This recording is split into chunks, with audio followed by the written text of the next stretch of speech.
શું છે ઋષિ, આજે શું કામ લઈને બેઠા છો આજે? આમાં ફૂલ પીપીએફ છે આજે. અચ્છા, ફૂલ કાર પીપીએફ છે. ઓકે. અને ઇન્ટિરિયરમાં પીપીએફ છે? ના, ઇન્ટરવ્યુમાં ના પાડી કસ્ટમર. તો ઇન્ટિરિયરમાં પણ પીપીએફ કરાવી દેવું હતું ને. કે ઇન્ટિરિયરમાં પિયાનો પાર્ટ બહુ ઘણી બધી જગ્યાએ છે આમાં.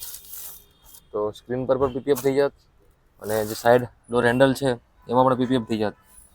કંઈ નહીં, વાત કરી જુઓ પાર્ટીને શું કહે છે. તો શું ખ્યાલ આવે, પીપીએફ હોય તો સારું રહેશે અંદર ઇન્ટિરિયરમાં, કેમ કે વધારે કસર ઇન્ટિરિયરમાં રહેવાનો હોય. ના, ઈ તો છે.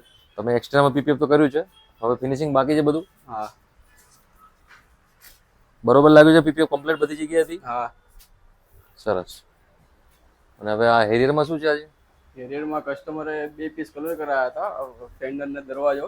ઓકે ઓકે અત્યારે પીપીએફ લગાવવા માટે પીસ આવ્યા છે. ઓકે, તો આમાં પીપીએફ લગાવો છો 2 પીસમાં? હા, લાગી ગયું છે, ખાલી ફિનિશિંગ બાકી છે આપવાનું. ઓકે ઓકે, ડન છે. એટલે બંને પીપીએફ જ થયું એવું છે. હા. અને પેલા બીએમ માટે ફોન આવ્યો તો સવારે, આવી ગાડી પેલી મેન્ટેનન્સ વાળી? હા, ઈ મેન્ટેનન્સ વાળી. તો સિરામિક મેન્ટેનન્સ કરી દીધી છે? હા. એમાં મને એવું કહેતા હતા કે દરવાજામાં પેલા પાણીના ડાઘા બહુ રહી ગયા છે. ડોગ હતા. હા, ઈ ડોગ પાણીના ડોટ હતા બહુ બધા. ઓકે, અહીંયા હતા.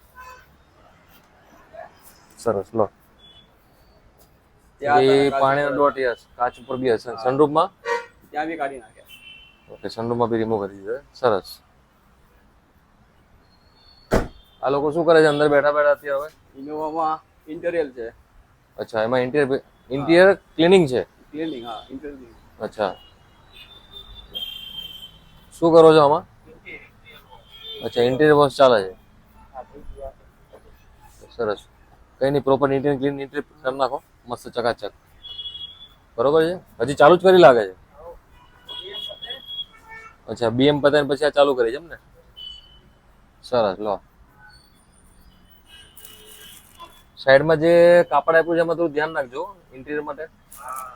એમાં થોડા સ્ટેન્સ વધારે હશે, એ પ્રમાણે ચેક કરીને પછી અંદરથી ઇન્ટિરિયર તમે ક્લીન કરો કમ્પ્લીટ મસ્ત ચકાચક. બરોબર. ઓલી ગાડી ફિલ્મ માટે આવી. ફિલ્મ એમાં લગભગ કોટિંગ પણ છે ને? હા, કોટિંગ બી છે 5 વર્ષનું. ઓકે. ફિલ્મ બી છે અને સ્ટીયરિંગ કવર છે. ઓકે, એટલે એસએસડી સ્ટોકમાં છે બધી ઘણી બધી. ઓકે, તો આમાં કોટિંગ કરો છો 5 વર્ષનું? ઓકે, 5 વર્ષનું કોટિંગ ફિલ્મ. ઓકે, ફિલ્મ બી લાગી જાય એટલે પછી જે અંદરનું કામ છે એસેસરીઝ નું બી જોઈ લો. હા. ટોયોટા હાઈરાઈડર. ઓકે, મેટિંગ નહીં પણ મોટી મેટિંગ ને બધું ચેક કરી લો, ફ્લોરિંગમાં શું છે શું નહીં બધું એમ.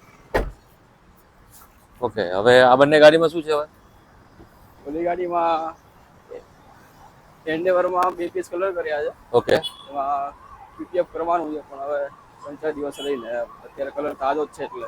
આ 2 પીસ તમે પેન્ટ કર્યા છે અને હવે આને તમે પેલું કલર કરીને પીપીએફ કરવું છે, તો પીપીએફ તો તમે થોડા ટાઈમ પછી કરજો આને. હા. કે જે પેન્ટ તાજો હશે એટલે થોડા ટાઈમ પછી પીપીએફ કરવાનો તો સારું. અને આ ગાડી? આ ગાડી મેન્ટેનન્સમાં હતી. ઓકે, સિરામિક મેન્ટેનન્સ વાળી ગાડી છે. ડન છે, ડન છે. કઈ નહીં, આ થઈ ગઈ છે ને હવે? તો આ થઈ ગઈ છે, ખાલી ડિલિવરી કરવાની છે અત્યારે. સાંજે 6 તો વાગી ગયા છે, સાંજે આપી દો. અને પેલી બીએમ છે ને, સાંજે ત્યાં પહોંચાડવાની હતી અમને પેલા એમના ક્લિનિક પર. હા. તો પછી એવું લાગે તો કોઈને મોકલી આપો એટલે ક્લિનિક પર પહોંચી જાય ગાડી એમની. હા, તો વાંધો નહીં. બરોબર, ડન છે, ડન.